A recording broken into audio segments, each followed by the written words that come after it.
हाय, मैं हूं मजहर Syed. Crime petrol के और एपिसोड्स देखने के लिए लिव क्राइम को सब्सक्राइब करें और बेल आइकॉन दबाएं। एक शरीर राख हो गया, एक मासूम लड़की की जिंदगी मौत की गिरफ्त में समा गई। साल 2020 ने हमें कई नए मंजर दिखाए हैं और न जाने अभी और क्या क्या देखना बाकी है। लेकिन क्राइम अगेंस्ट वुमेन यानी कि औरतों के खिलाफ होने वाले अपराधों के मंजर आज हमारी जिंदगी में आम से हो गए। कहते हैं कि महाभारत का युद्ध इसलिए हुआ क्योंकि एक महिला की गरिमा को ठेस पहुंचाई गई थी।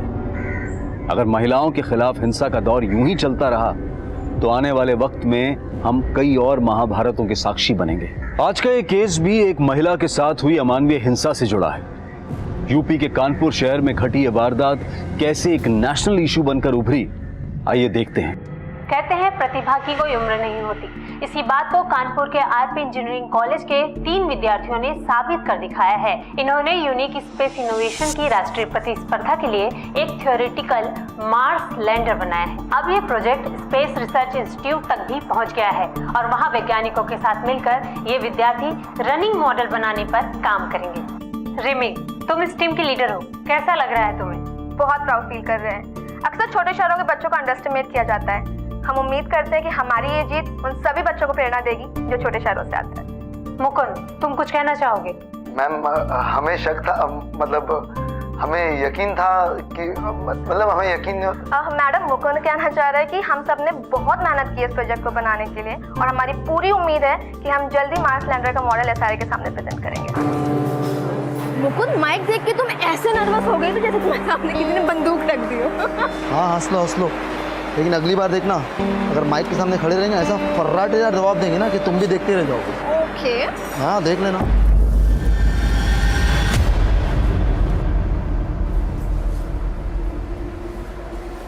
हेलो, तुम ही जाओ, तुम्हारा दोस्त है, मेरा थोड़ी। हाय। हाय। नहीं, तो मुकुंद की बात पे ध्यान मत। चलो मैं बात करते हैं। हाँ। रिमी, तुम बिल्कुल फिक्र मत करो। कॉलेज में किसी भी प्रकार के भेदभाव के लिए कोई जगह नहीं है। ओके, मैं किसी न किसी प्रोजेक्ट ग्रुप में नईम के लिए जगह बना लूंगा। Thank you sir. रिमी, एक मिनट। जी सर। मैंने कैंपस प्रोजेक्ट में तुम्हारे नाम के लिए रिकमेंडेशन भेजा था। शाम तक कंफर्मेशन आ जाएगी, हो सकता है कल तक गुड न्यूज मिल जाए। Thank you so much sir. हम सच में आपके बिना ये सब कभी नहीं कर पाते। कोई बात नहीं। Thank you.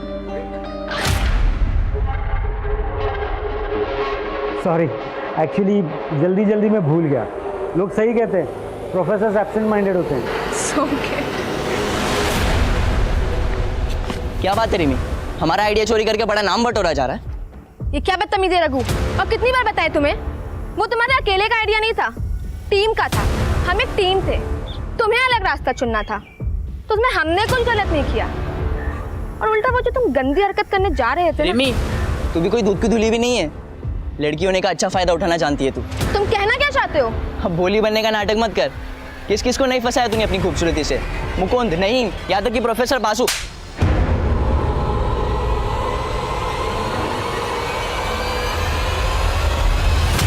आई नहीं यार अब तक गोविंद। अबे आ जाएगी, सब्र रखो ना थोड़ा। आगे आगे आगे। सही लग रहे हैं? हाँ बिल्कुल, तुम जाओ बात करो। गोविंद का आशीर्वाद है तुम्हारे साथ, आज तुम्हारी सारी गोटियां फिट हो जाएगी। अबे रुको पंकज, गुस्सा देख रहे हो मैडम के नाक पे? आज हमारा क्या, साक्षात गोविंद का भी आशीर्वाद तुम्हारे काम नहीं आएगा। पेशेंस टेस्ट कर लिया यार लड़की ने।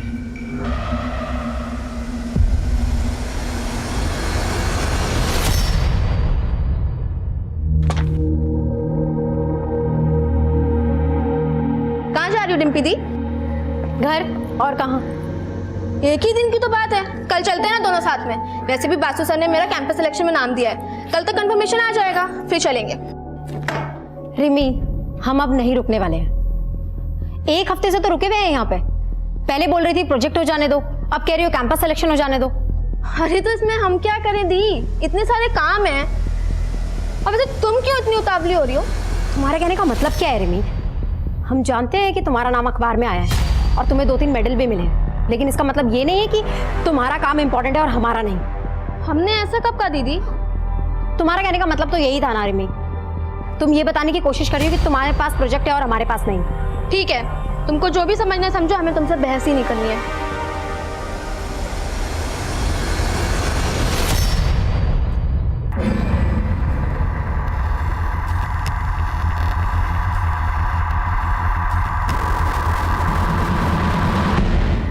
बोला था ना, she will not come. Plan successful. See you at 7:30। Bye.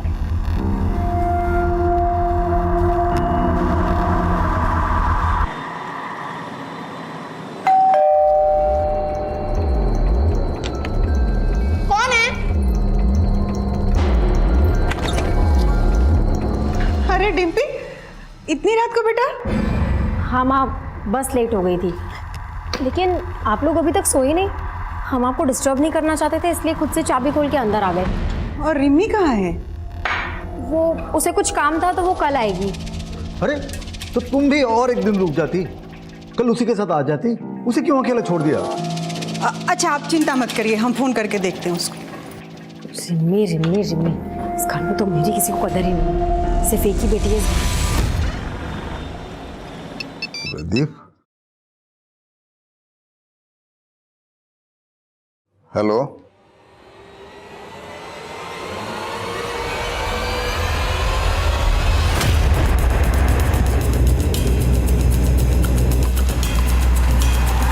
Jain sir आइए।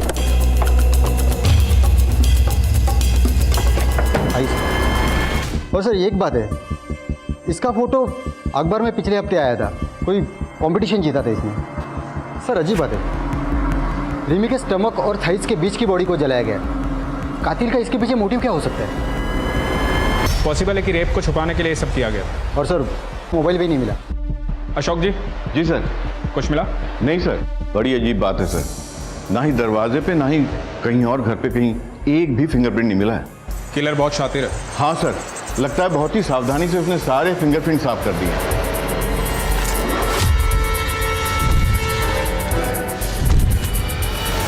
सर इस घर के मालिक प्रदीप शर्मा ने सबसे पहले बॉडी देखी और उन्होंने हमें इन्फॉर्म किया। आज सुबह जब हम शहर के लिए निकल रहे थे तभी हमने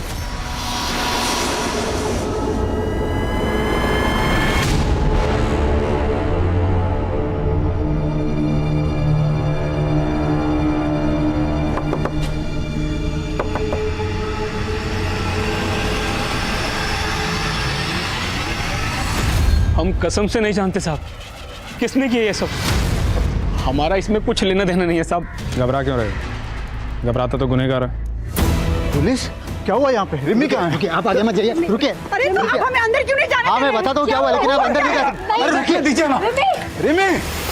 सर डिम्पी ने बताया रिमी का फोन और लैपटॉप दोनों गायब है। और एक अजीब बात, कबर्ड पूरा खाली है, रिमी के सारे कपड़े गायब है। कपड़े? लैपटॉप और फोन गायब हो सकता है, पर कपड़े कोई क्यों चुराएगा? सर पिछले 4 सालों से मेरी दोनों बच्चियां यही कानपुर में रहती है और न कभी उनके कॉलेज से न मकान मालिक से कोई शिकायत नहीं आई। और हमारी रिमी तो बड़ी होनहार लड़की थी। डिम्पी, तुम रिमी के साथ रहती थी, किसी पे कोई शक कभी कुछ हुआ हो आजकल या पहले? हाँ सर, 2 लड़के थे, वो कर सकते हैं ऐसा काम। कौन लड़के? पंकज और गोविंद, वो हमारे पीछे पड़े रहते थे। तकरीबन 1 साल पहले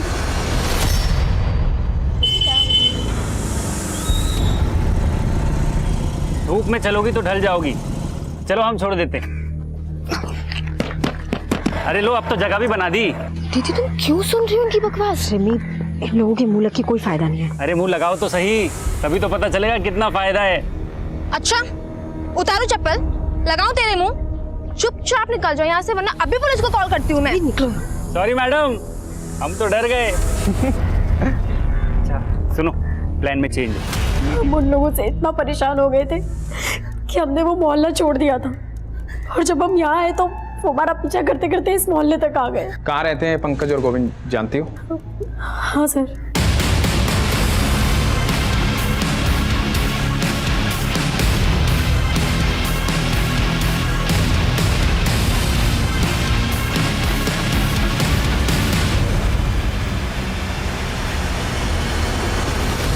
सर पंकज और गोविंद कुछ देर पहले अपना मकान खाली करके चले गए, लेकिन उनके कोचिंग इंस्टीट्यूट का पता चला है। यहाँ से उनका नेटिव एड्रेस भी पता चला है। कानपुर लखनऊ हाईवे पे उनका गाँव है सर। दोनों को घर से उठा लो और विक्टिम के दोस्तों से पूछताछ करो। सर ये सब कौन कर सकता है, इसके बारे में तो कुछ नहीं पता।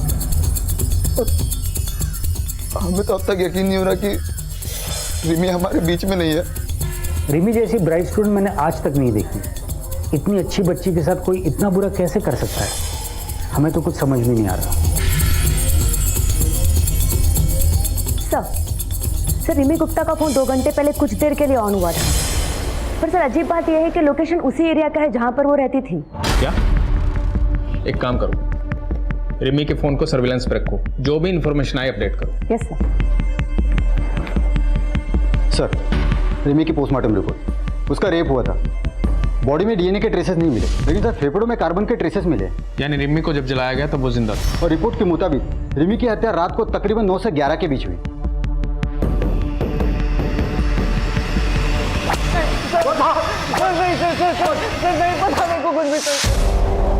बोलो। सर मेरा उस लड़की से कोई लेना देना नहीं था, वो तो पंकज ही उसके पीछे पड़ा था। वो शाम को उसके घर पे भी गया था। सर आप उसी से पूछ लीजिए। आगे एक सवाल का जवाब नहीं देंगे। हमें यहाँ लाके ठीक नहीं किए। नौकरी जाएगी आपकी और इस हवलदार की भी। चाचा बड़े नेता हैं हमारे। आने दो उनको, वो फटकार मिलेगी, वो फटकार मिलेगी। चाचा और भतीजा नालायक, सच बोल। नहीं तो चाचा यहाँ नहीं अस्पताल में मिलने आएंगे। हम तुमको बहुत पसंद करते हैं रिमी, आई लव यू। पर हम नहीं करते। इतनी सी बात समझ क्यों नहीं आती तुमको? अब तक हम तुमको जितना परेशान किए ना, उन सबके लिए सॉरी।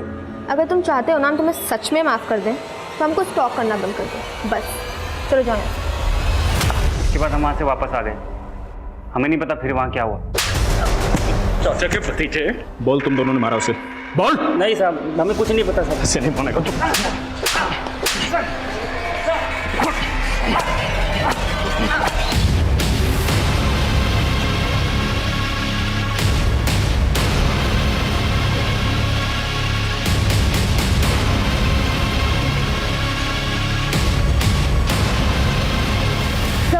रिमी का फोन फिर से ऑन हुआ है। चलो।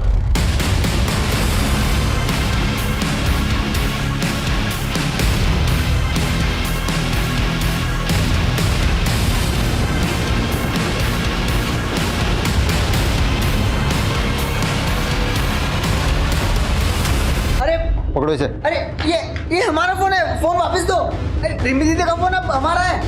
अरे मेरा फोन है। पापा इन्होंने मेरा फोन ले लिया है, आप इनको बोलो ना। ये मेरा बेटा दिमाग से थोड़ा कमजोर है, प्लीज इसे छोड़ दीजिए। ये रिमी का फोन आपके बेटे के पास कैसे आया? सर आदित्य को मोबाइल फोन चोरी करके इकट्ठा करने की आदत थी, पर उस दिन पापा रिमी दीदी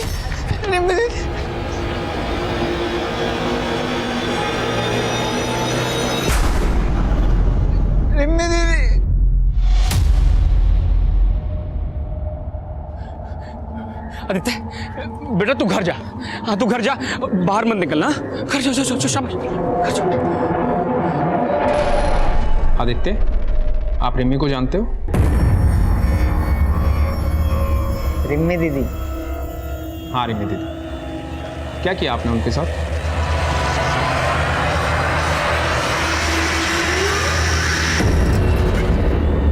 शादी किया। रिमी दीदी के साथ शादी किया। क्या हुआ था उस दिन? किसने जलाया उसे? किसी को देखा था वहां? सब जल गया, सब जला दिया। आदित्य देखो। नहीं हाथ मत लगा रहा, दूर हाथ मत लगा रहा। बस कीजिए ना साहब, देखिए ना हमारे बच्चे की तबीयत खराब हो रही है साहब।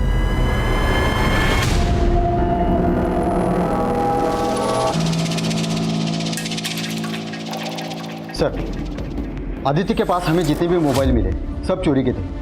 उसके पड़ोसी ने बताया कि पिछले 5 सालों में उनके घरों से कई मोबाइल चोरी हो गए। हम ये पता लगाने की कोशिश कर रहे हैं कि कौन सा मोबाइल किसका है। रिमी का फोन अनलॉक हुआ? नहीं सर, हमने आईटी डिपार्टमेंट को बोला है। सर आदित्य का फ़ोन स्कैन किया हमने, उसमें रिमी और रिम्पी के कई सारे फोटोज और वीडियोज़ है जो चुपके से ली गई है। ये वीडियो रिमी की मौत के एक दिन पहले का वीडियो है। पापा इतनी जल्दी शादी क्यों करनी है? एक बार डिम्पी दी का ग्रेजुएशन हो जाने दीजिए, उसके बाद शादी की बात कर लीजिएगा। अरे 21वें साल में ग्रेजुएशन हो जाती है सबकी। तेरी दीदी जो है कुछ महीनों में 25 की हो जाएगी, अब तक ग्रेजुएशन नहीं हुआ उसका, तो कब तक पढ़ती रहेगी?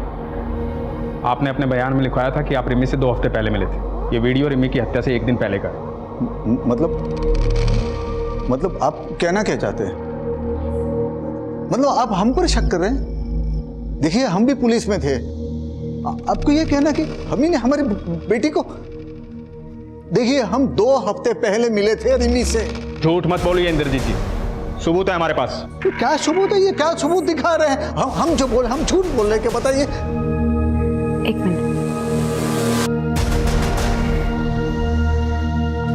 सर, हमारे पापा अल्जाइमर के पेशेंट हैं, वो अक्सर चीज़ों को भूल जाते हैं। कल रात को दवाई खाई थी आपने, अभी नहीं खाई है। इसी बीमारी के चलते पुलिस डिपार्टमेंट ने उन्हें जल्दी रिटायर करा था।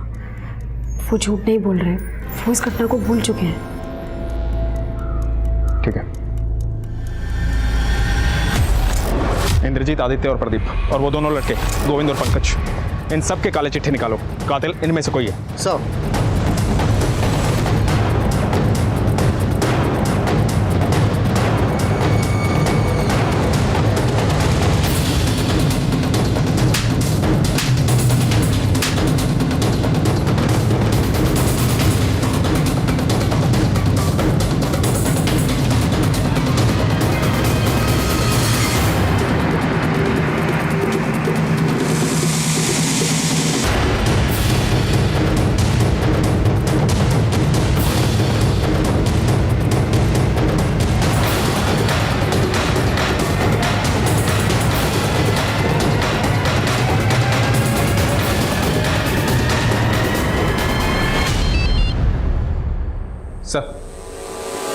सर हम कोशिश कर रहे हैं सर। क्या हुआ सर? छुट्टी पे जा रहा हूं। 6 महीने तक रिमी गुप्ता का केस अखबारों की सुर्खियां बटोरता रहा, लेकिन पुलिस कातिल तक नहीं पहुंच पाई। अब पुलिस की क्षमता पर सवाल उठने लगे थे। हालात की गंभीरता को देखते हुए सीनियर ऑफिसर्स ने इस केस को एक स्पेशल इन्वेस्टिगेटिंग डिपार्टमेंट को सौंपने का फैसला लिया। पहली टीम के मुताबिक रिमी घर में अकेली थी और उसके सर पर किसी ने बियर की बोतल से हमला किया। अगर ये केस हमें पहले ही मिल जाता तो शायद कुछ हाथ भी लगता। अभी तो वक्त भी बहुत हो चुका है सर। आई थिंक कोई भी कॉन्क्लूसिव एविडेंस मिलना बहुत मुश्किल होगा। हाँ ना धीरज, 6 महीने गुजर चुके हैं और हमारे सामने सस्पेक्ट की लंबी लिस्ट है। काम मुश्किल जरूर है पर नामुमकिन है। सर रिमी के पिता खुद एक रिटायर्ड पुलिस ऑफिसर और सस्पेक्ट लिस्ट में है। आपको क्या लगता है सर, क्या एक पिता अपनी बेटी को? हमने ऐसे कितने केसेस देखे हैं जहाँ पे रिश्तों की मर्यादा को लांघा गया है। और सबसे इंपॉर्टेंट बात, फॉरेंसिक और क्राइम सीन से कोई फिंगरप्रिंट्स नहीं मिले। मतलब कातिल जो भी है वो हमारी तहकीकात के तरीकों से अच्छी तरह से वाकिफ है, तो मुमकिन है कातिल पुलिस वाला। और सर दूसरा सस्पेक्ट आदित्य गुप्ता, मकान मालिक प्रदीप का बेटा। और प्रदीप के मुताबिक उसका बेटा आदित्य स्टेबल है। रिमी का फोन आदित्य के पास मिला, राइट? Right sir. और हमारे मेन सस्पेक्ट्स हैं पंकज और गोविंद। हो सकता है सर इन्हीं सस्पेक्ट्स में से कोई कातिल हो। नीरज, इस केस में हमें कई फ्रेंड पर एक साथ काम करना होगा। प्रतिमा सर, रिमी जहाँ रहती थी तुम उस मोहल्ले में सेटल हो जाओ, बिल्कुल एक नॉर्मल लड़की की तरह। सस्पेक्ट्स के आसपास रहो, हर चीज़ पर नजर रखो। सब्जी वाला, दूध वाला, आयरन वाला, सबकी कुंडली निकालो। इन शॉर्ट, हनुमान नगर में अगर पत्ता भी हिलता है तो उसकी इन्फॉर्मेशन मुझे चाहिए। Okay sir. नीरज, अपने एक आदमी को रिमी के उन्नाव वाले घर के पास सेटल करो। उसे बोलो वहाँ से जितनी इन्फॉर्मेशन निकाल सकते हैं निकालें। देखते हैं रिमी के कत्ल के तार कहीं उसके उन्नाव वाले घर से तो नहीं जुड़े। सर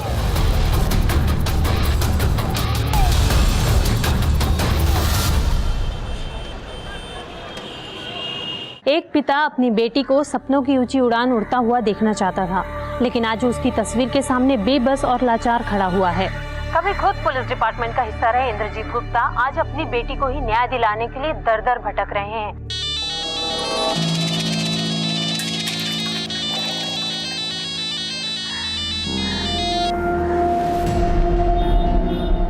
बोला था ना मुझे भी फोन मत करना, मैं खुद से करूँगी।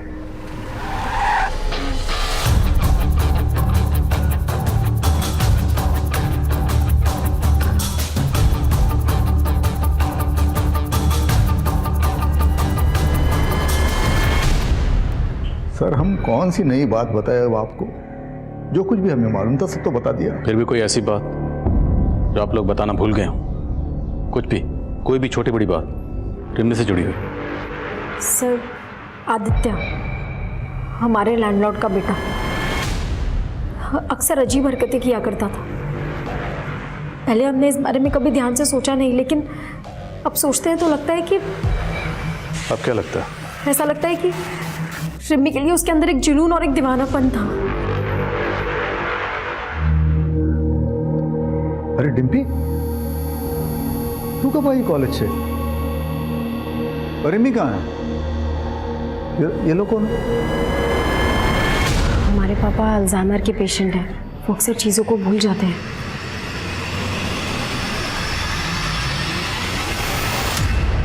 अब हम क्या बताएं साहब कि हमारा बेटा आदित्य कहाँ चला गया?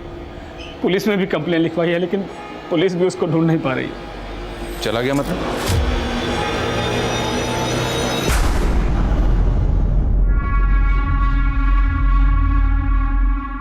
आदित्य बेटा यहाँ कहाँ बैठा है? अरे मैं तुझे पागलों की तरह कहाँ ढूंढ रहा हूँ। चल घर चल। नहीं, हमको घर नहीं आना। क्यों? क्या हुआ? हमको डर लगता है। ओह, हम भी जल गए तो? नहीं, हम भी आएंगे। नहीं नहीं नहीं नहीं, कुछ नहीं, मैं हूं ना, मैं हूं। नहीं कुछ नहीं, नहीं, हमको नहीं आना, हमको घर नहीं आना। नहीं, हमको घर नहीं आना। नहीं आदित्य, पता नहीं साहब, पूरा 1 महीना हो गया, पता नहीं किस हालत में होगा मेरा बच्चा। कहीं ऐसा तो नहीं कि प्रदीप ने खुद ही अपने बेटे आदित्य को कहीं छुपा दिया ताकि हमसे बचा सके उसे? ऐसा लगता तो नहीं है सर। 1 महीने पहले पुलिस कंप्लेन दर्ज करवाई थी उसने। आदित्य के पीछे खबरों को लगाओ। जी सर, मैंने इंद्रजीत की फैमिली के सभी मेंबर्स की कॉल डिटेल्स निकालने के लिए भी कह दिया। हो सकता है सर कोई पारिवारिक दुश्मनी का मामला हो, जवान लड़की थी, कोई प्यार व्यार का चक्कर हो।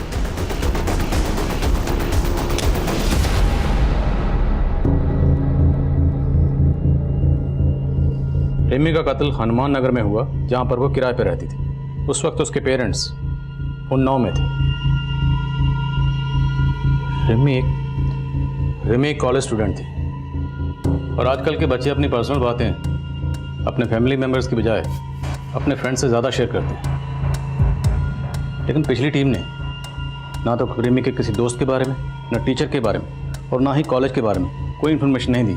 और मुझे लगता है कि तहकीकात का सबसे बड़ा लूप होल यही है।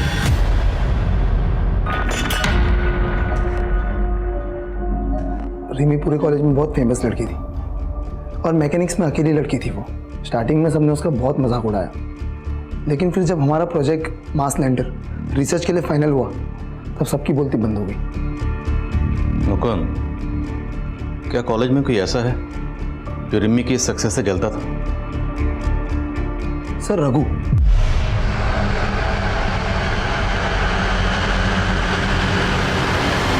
रघु रिमी से बहुत नाराज था। पहले वो भी हमारी टीम में था। मुकुंद, रघु हमें धोखा दे रहा है। उसने प्रोजेक्ट सबमिट भी कर दिया, लेकिन हमारा नाम ही नहीं दिया है। What? हाँ सर, हमने तुरंत एचओडी को कंप्लेंट कर दी। फिर उसके बाद हमारे मेल्स और रिसर्च दिखाए उनको। टीचर्स ने तो हमारे ग्रुप से निकाला और फिर सस्पेंड कर दिया। सर, रघु काफ़ी गुस्से लड़का है।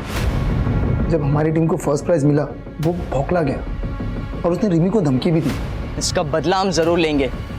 बहुत जले, अब तुमको भी जलाएंगे। पहले तुम्हारे गुरूर को तोड़ेंगे और फिर तुम्हें। तो ये बात तुमने पुलिस को क्यों नहीं बताई? सर, वो रिमी की डेथ की वजह से हम लोग बहुत शौक में थे सर। रहता कहाँ है रघु? माना कि हम रिमी से गुस्सा थे, हमने उसे धमकाया भी था, लेकिन हमारा यकीन कीजिए सर, हमने रिमी को नहीं मारा। सिर्फ धमकाया। हम भी तड़पे हैं, अब तुमको भी तड़पाएंगे। नहीं सर, हमने रिमी को नहीं मारा है सर। हमारा यकीन कीजिए सर, हमने रिमी को नहीं मारा है। नहीं मारा है सर हमने। एक इन्फॉर्मेशन मिली है सर, ये रिमी की बड़ी बहन डिम्पी कुछ तो गड़बड़ कर रही है। सुना है सर कि इन दोनों बहनों के बीच काफ़ी अनबन रहती थी। मोहल्ले वालों ने बताया कि जिस रात रिमी का मर्डर हुआ था, उस रात ये रिमी के घर को छोड़कर अपने घर चली आई थी, और इसको छोड़ने के लिए कोई लड़का आया था। डिम्पी को छोड़ने को लड़का आया था? ये खबर पक्की है? जी हाँ सर। मैंने 2-3 पड़ोसी से कंफर्म किया है, उनका कहना है कि उन्होंने खुद अपनी आंखों से देखा था।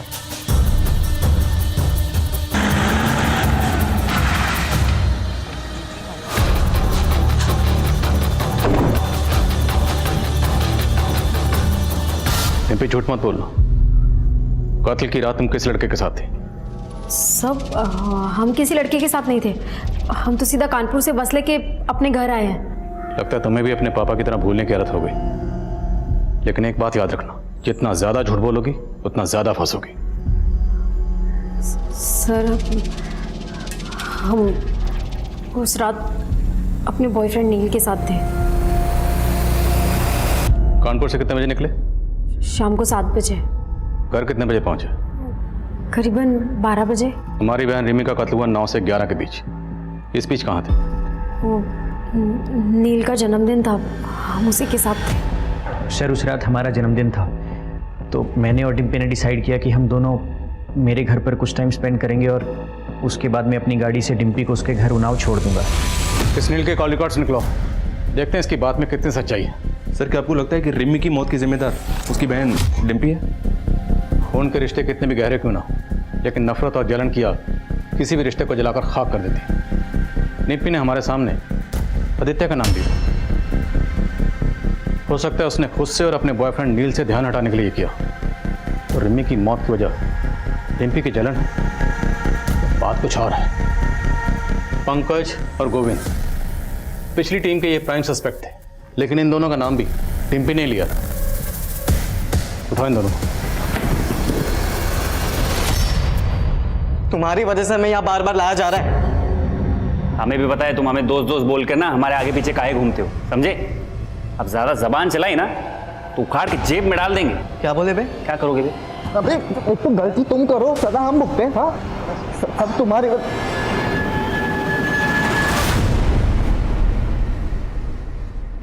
ये नौटंकी बंद करो और ये बताओ कि रिमी को क्यों मारा? सर हम इतने महीने से एक ही बात कह रहे कि हम बेकसूर हैं, हमने इस सब में कुछ भी नहीं किया। एक बात अच्छी तरह से समझ लो, तुम लोगों को तब तक चैन की सांस नहीं मिलेगी जब तक कातिल पकड़ा नहीं जाता। इसलिए सोचो, अच्छी तरह से सोचो। सर एक लंबा सा लड़का था जिसका रिमी के घर पे आना जाना लगा रहता था हमेशा। और सर जिस दिन ये सब कुछ उस दिन शाम को भी आया था वो। कौन था वो लड़का? सर हमें पता नहीं, लेकिन हमने ये बात पहले भी पुलिस को बताई थी, लेकिन किसी ने हमारी बात ही नहीं सुनी। स्केच बनवा सकते उसका? नहीं सर मैं उसकी स्केच नहीं बनवा सकता। मैं उससे काफ़ी दूरी पे खड़ा था और उसका पीठ था मेरी तरफ, लेकिन सर वो लंबा था और उसके पास एक AKS ब्रांड की बाइक थी।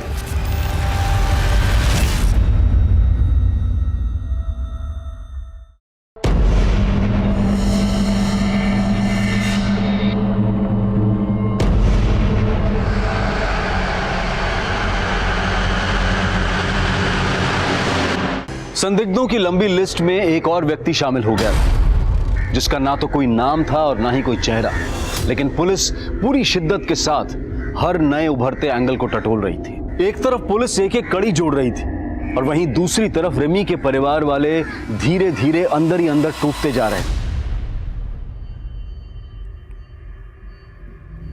पापा थोड़ा सा खाना खा लीजिए। नहीं खाना है हमें। तुम अगर रिमी को अकेला नहीं छोड़ के आती तो आज ये सब कुछ नहीं होता। लेकिन इसे आके उस लड़के के साथ आवारागर्दी जो करनी थी, छोड़ा ही हमारी रिमी को अकेला। इसी की वजह से हुआ है सब कुछ, इसी की वजह से। वो खाना खिला रही है हमें।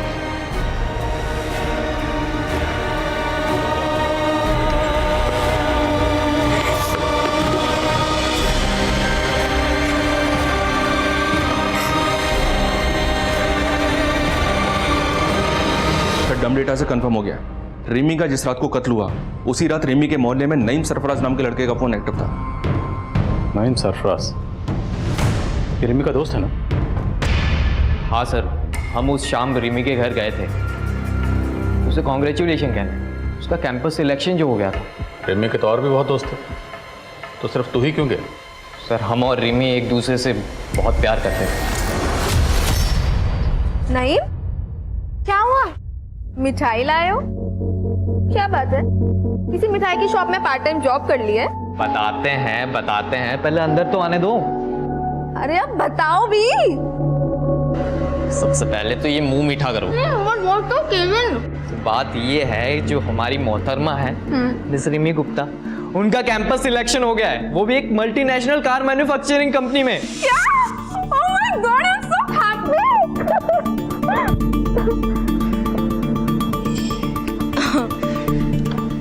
थैंक यू बताने के लिए। चलो अभी तुम जाओ। सुन बे हीरो, अगर तू और झूठ बोलेगा ना तो यहाँ से नहीं निकल पाएगा। अब सच बोलेगा या हम सच बुलवाएं? सर हम सच कह रहे हैं। भाजी ले लो, सब्जी ले लो। बहन जी, हमारे बेटे को काम पे रख लो ना। नहीं नहीं, अब मुझे किसी भी काम की जरूरत नहीं है।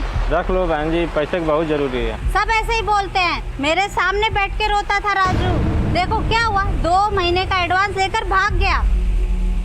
अरे सीता दीदी, तुम्हें भी कोई बेवकूफ़ बना सकता है, ये बात मैं नहीं मान सकती। मैं भी ऐसा ही सोचती थी कि मुझे कोई नहीं बना सकता है, पर ये राजू बड़ा ही चालाक निकला। कौन है ये महान हस्ती? जरा मुझे भी दर्शन कराओ उस राजू के। अरे 8-10 महीने पहले रहने आती ना, तो उस कमीने राजू के दर्शन करा देती मैं तुमको। मतलब 8-10 महीने पहले वो भाग गया? नहीं नहीं, ये कोई 6-7 महीने पहले चला गया था। बड़ा ही लड़कीबाज था।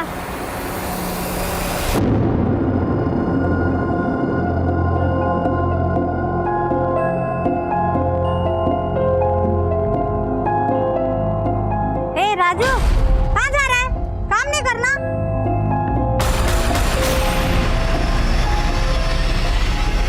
भले ही दावे के साथ कुछ नहीं कहा जा सकता, लेकिन धीरज, फिर भी इस लीड को इग्नोर नहीं कर सकते। लेकिन सर, इस आदमी के बारे में हमें और कुछ नहीं पता है। ना कोई नंबर है, ना कोई एड्रेस है। डमडेटा के डिटेल्स में भी किसी भी प्रोफाइल से मैच नहीं करता। मोहल्ले के सब्जी वाले के अलावा किसी ने इसके बारे में कुछ नहीं बताया। प्रतिमा, तुम श्योर हो वो सब्जी वाली सच बोल रही है? सर, इतने नामों को हमने टटोला, इस आदमी को भी टटोल कर देख लेते हैं। एक काम करो, कत्ल के 7 दिन पहले का डम डाटा निकालो, उसमें जितने भी प्रोफाइल्स हैं सारे प्रोफाइल से स्केच मैच करो, शायद कुछ मिल जाए। और मोहल्ले में भी सबको ये स्केच दिखाओ, शायद कोई क्लू मिले।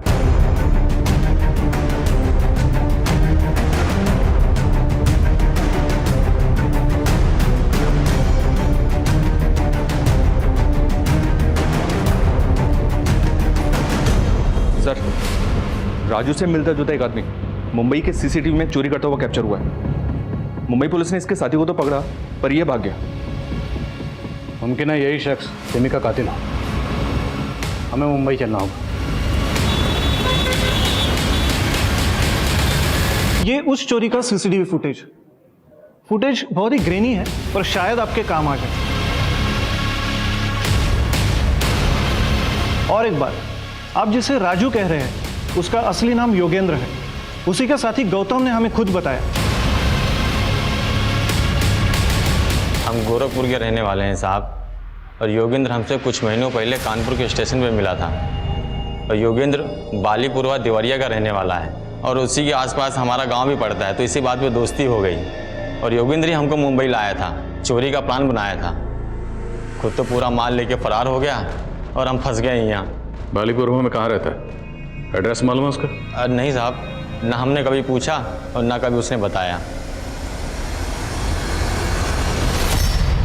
सर, यहाँ बालीपुरा में पता किया तो पता चला कि स्केच में मिले हुए आदमी का नाम व्यास साहू है, लेकिन इसने 3 साल पहले इस गांव को छोड़ दिया था। इसकी स्टोरी काफ़ी इंटरेस्टिंग है सर। कहते हैं व्यास एक नाजायज औलाद है, और इसी वजह से इसका बाप इसकी माँ को बहुत पीटता था। व्यास ने बचपन में ही अपराध की दुनिया में कदम रख दिया था। लेकिन सर, व्यास की माँ मालती का कहना है कि वो पिछले कई सालों से इसके टच में नहीं है। व्यास की माँ मालती का कॉल रिकॉर्ड्स निकलो और उसका फ़ोन सर्विलेंस पे डालो। हो सकता है वो हमसे झूठ बोल रही है। Okay sir.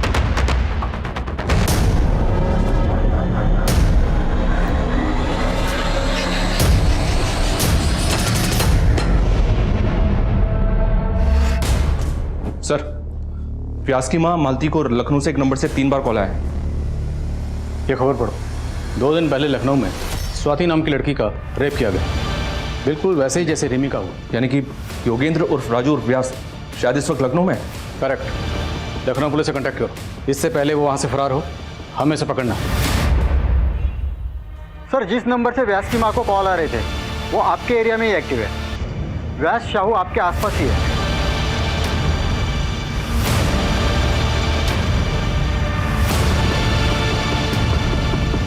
सर वो आ रहा।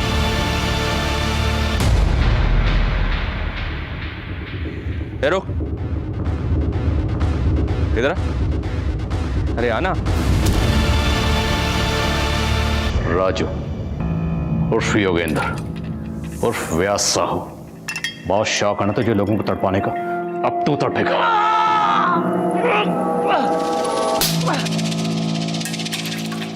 क्या बिगाड़ा था उन लड़के ने तेरा?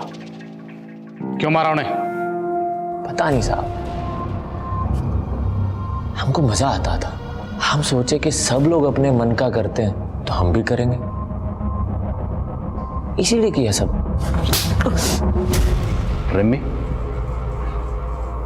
उसे क्यों मारा और कैसे मारा? वो पसंद आ गई थी साहब हमको। एक दिन हम उस लड़की के घर के बाहर खड़े थे, हमने देखा कि उसकी बहन सामान लेके बाहर जा रही, तो चले गए साहब उसके घर में। कौन है? पुलिस तहकीकात कर रही थी साहब, तो हम कुछ दिन के बाद की ट्रेन पकड़ के मुंबई पहुंच गए। तो कानपुर स्टेशन पे हमारी मुलाकात हुई गौतम से। हम दोनों ने मिलकर खूब चोरियां की साहब। तो जो कीमती सामान चुराता था उसका क्या करता था? वो तो हम लोकल चोर बाजार में बेच देते थे साहब। और वो लड़कियों के कपड़े वो क्यों चुराता था? खुशबू आती थी साहब, हमारे शिकार की खुशबू। लड़कियों के कपड़े ओढ़ के सोने का मजा ही अलग है साहब। अब तुझे मजे हम दिलाएं।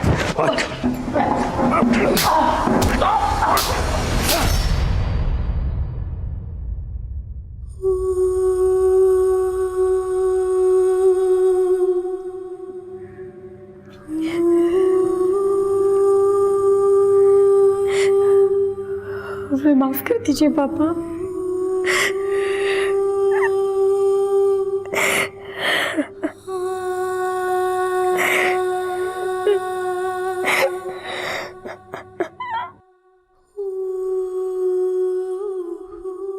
व्यास से आगे पूछताछ करने पर पुलिस को कई चौंका देने वाली जानकारियां मिली।